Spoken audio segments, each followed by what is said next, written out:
So, obviously, it's great to get another victory on the road in a tough environment, tough game. It's always hard to win on the road. Thought our guys played well, and just kind of grind it out another tough victory. I thought we got contributions from a lot of different players.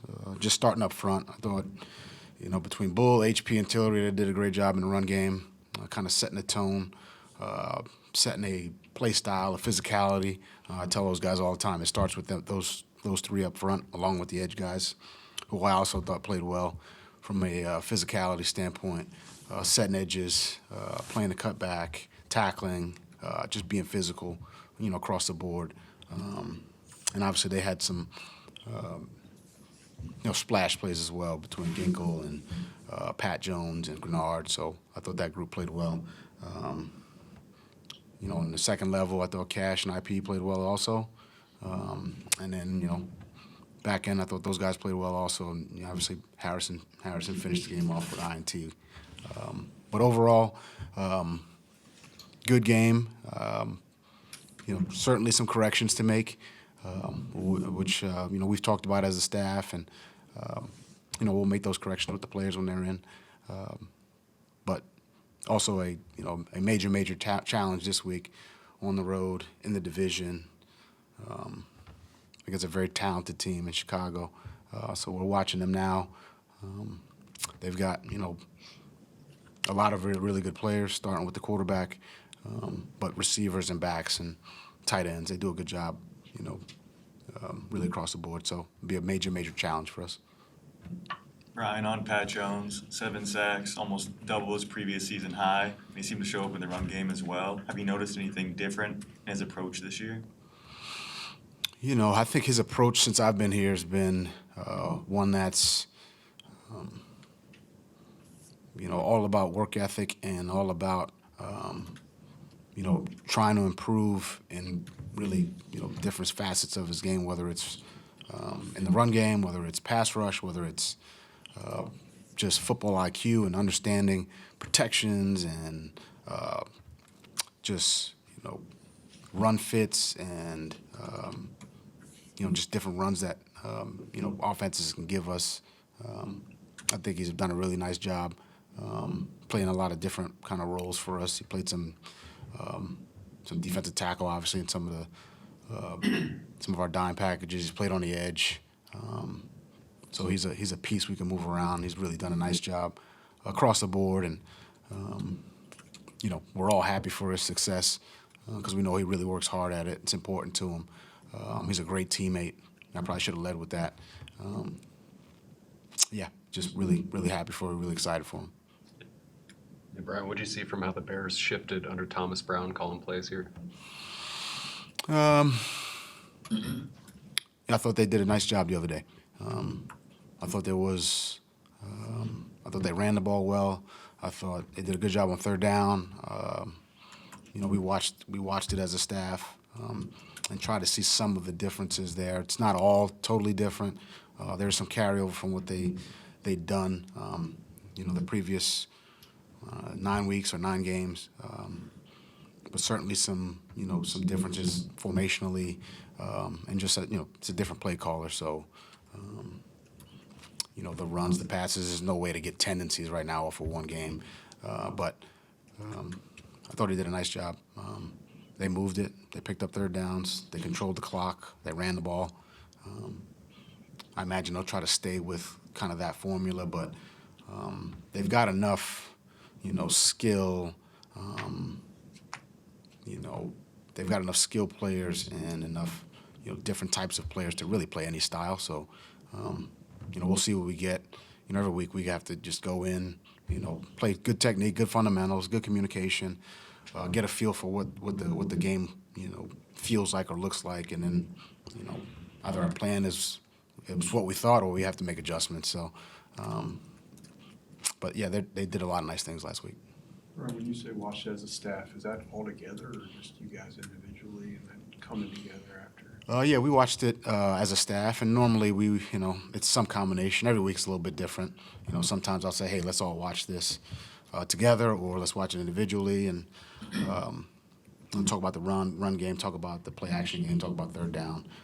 This week, because it's a little different, first time Tom's had called it, so figured we'd watch it together and see, because everyone had already, watched, watched them over the first half of the season, and just to kind of get some dialogue on what's different. If our game plan may be a little bit different based on, one play caller from another. What stands out about Caleb Williams as he navigates his rookie year? I mean, obviously he's super talented, but it's the QB mobility that stands out to me, and the off-script plays, and when you got a quarterback like that, every play's, you can be in perfect position, you can have the perfect call, perfect technique, perfect fundamental, perfect leverage, and he spins out, and next thing you know, it's ball down the field to really good receivers who can go up and get it, who were covered and then uncovered. So we got to do a really good job just from a pass rush, awareness standpoint. Trying to keep him in the pocket, but every team every week is saying the exact same things, and they're working at it, I'm sure. But he's a really good player. So he finds ways to navigate the pocket. And then they've, like I said, they got really good receivers. The Roma Dunze, Keenan, obviously DJ Moore, Komet, Swift's a really good back. We got some history with some of these guys. We know what types of players they are, so they definitely have a really good skill group. They got some more offensive linemen back in the last couple weeks, so I think they're starting to put some things together, and it'll certainly be a challenge for us. Brent, how did you guys identify Jalen Redmond?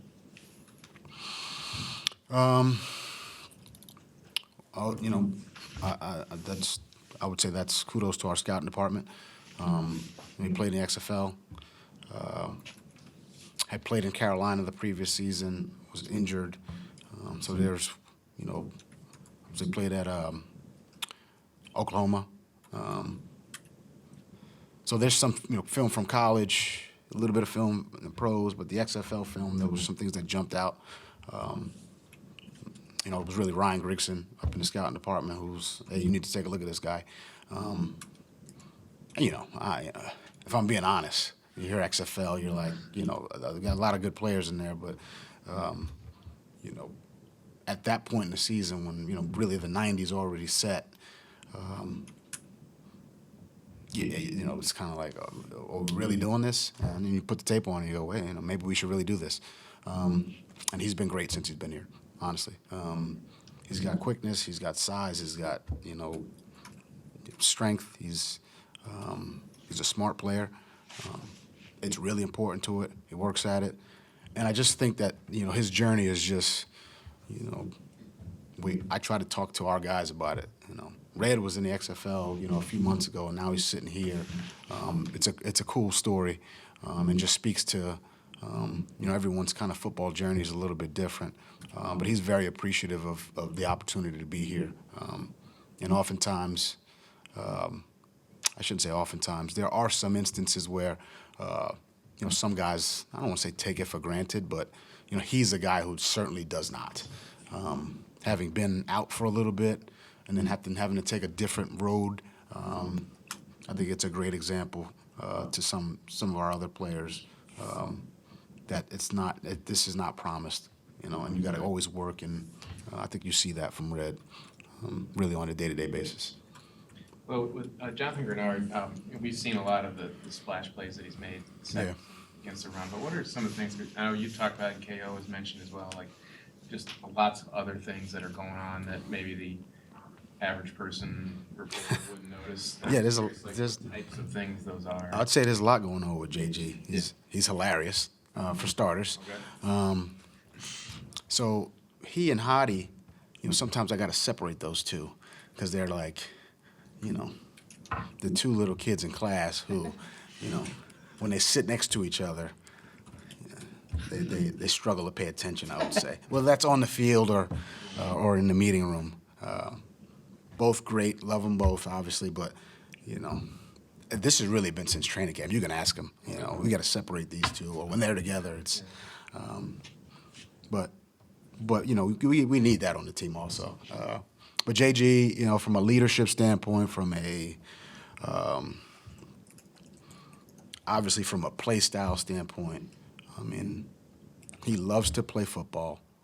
He's a football junkie, whether it's protection, whether it's run game, whether it's he loves the dialogue, and when we talk about football chatter, he's always in the mix. It's been great to have him, and I think he's just doing a phenomenal job, and I think he's still growing, and I think he's still learning.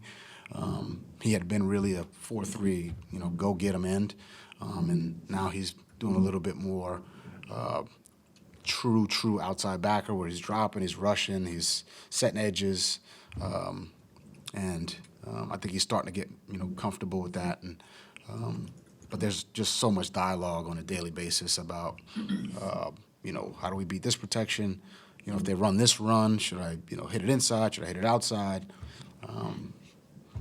And it's a lot of fun to be around him. So now, he'll talk, he'll talk quite a bit, and it's good, but at some point we got to make a decision and go. So it could be this, could be that, it could be 10 different things, but let's make a decision and go. So is he like reacting to things you're showing on film, or somebody's showing on film, or is it not? Like what's he doing that's funny in the Well, him and Hadi, I don't know. They're the two of them are like. I told him this last week. So my boys are 10 and 11. So we're at the age now where, they'll just start laughing, and they're probably joking on me, and that's fine. I just kind of ignore it, and that's kind of how Hadi and JG are. They're probably making fun of me in some kind of way, and who knows what it could be about. My hat, my shoes, whatever. But that's what my boys do, and it's similar in that way. So I don't really know, but I do know that, they're having a good time, and, the people around them are having a good time, and I'm all for that. But, when we got to get down to business, we got to get down to business. But just as far as the run game goes, stacked some weeks here successfully against the run. Is there a common thread over the last maybe 3-4 weeks where you guys have been able to shut it down pretty well? I mean, I think the common thread is,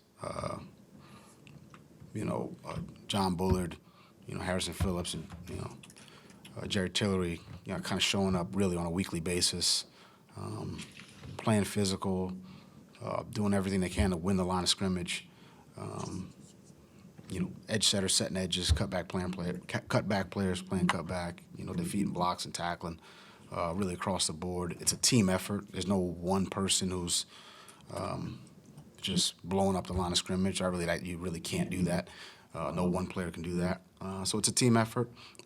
Everyone's involved.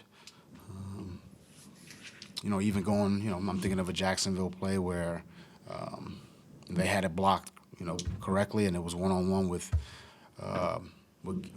Gilmore, and he made the tackle. It was a big tackle in the game, and if he doesn't make it, it probably ends up being a 20-yard gain.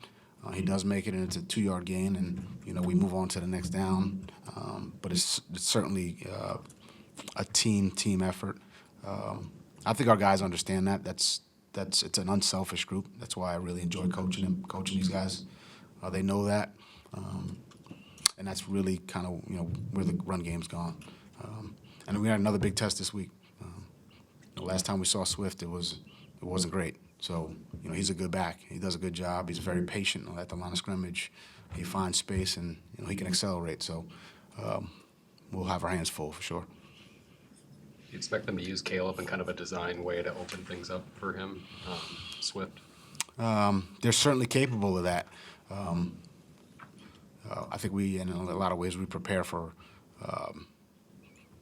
everything, including some of the kind of quarterback runs. We saw some of that last week, which could open it up for, Swift. So, those are hard, and Caleb's capable of obviously taking it and, getting some big yardage on his own in that type of, with that type of run scheme. So, yeah, we got to prepare for all that. Is there anything that Andrew Van Ginkel is doing now that he didn't do in Miami? I'm probably putting him in more, So, if anything, I'll take that one. I think he's grown and he's evolved and learned how to, just how to play. I mean, he's worked at it. Whether it's the weight room and getting stronger in the weight room so that he can set edges, or working pass rush, on his own and with his coaches, and then working with his teammates, to get somebody else free or to get himself free. I think he's a guy who just wants to learn the game and then wants to apply the things he's learned, so that he can have success for himself and then success for the team. Another very unselfish guy. It's been great to watch the growth, because he certainly wasn't as he didn't have the football IQ when I first got him that he does now, and that's just a testament to his work. I feel like I should ask about Jihad Ward. He's a guy that I haven't quite figured out yet. Me neither. Okay. What are some hints about trying to figure him out? I mean, he's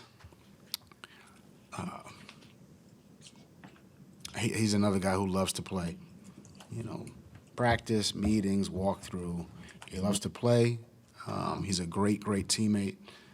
He's unselfish. He brings an energy and a vibe to our group that it's hard to really put it into words. But he's certainly a central and key piece to our group, on the field and off the field. Love having him.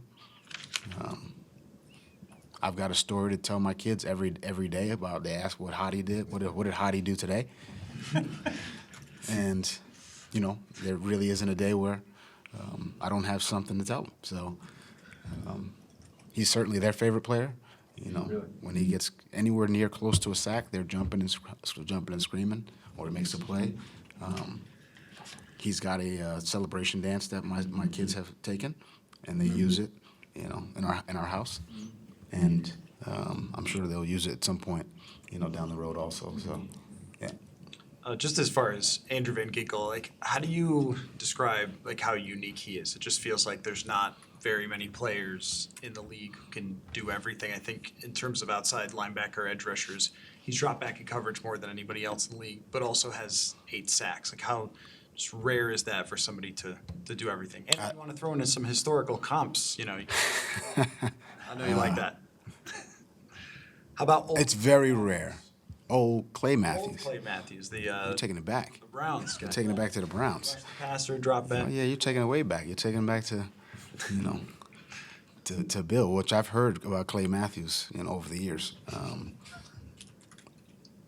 It's very rare, I would say, to have a guy who you feel comfortable at that size, because most outside backers, just from a height weight standpoint,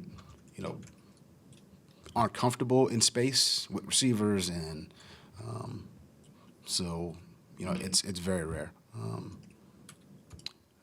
to have a guy who can play in space and then get up on the line of scrimmage, set edges, play off the ball, play on the ball, blitz drop. It's rare, and that's was part of the kind of evaluation and the vision for him, is to play these multiple roles. But I think he's even exceeded, what my vision was going to be for him, and he's done a phenomenal job. We're really lucky to have him. He impacts the game in a major way. I can see that offensively, just targeting him. Where is he? He's somebody that people are taking a look or looking for. He's certainly playing at a high level. I hope that other people are seeing that, because he's deserving of all of the attention that he's getting. and he's, a lot of our guys are. I think he's doing a good job, but at the same time, it's for him, and this is conversations that he and I have had, are, my focus is the next game. So, he's putting all that away, and he's got a maturity about him that's really, really good to see. It's good for our young guys to see. It's really good for our whole team to see. But we've got quite a few guys like that. JG's the same way. Pat Jones is the same way. Harrison Smith's the same way. So is Harrison Phillips. Gilly. And those are more veteran guys who've kind of been through it. And hopefully some of our young guys, like Ivan Pace. Hopefully, Ivan, you're listening. Ivan he's listening, and he's doing a good job too. But I think they're all, really kind of moving in the right direction. But we also know, that, we kind of turn the page on, what's happened the first 10 weeks of the season, and we got a major challenge in the division this week. So that's where our focus should be and will be.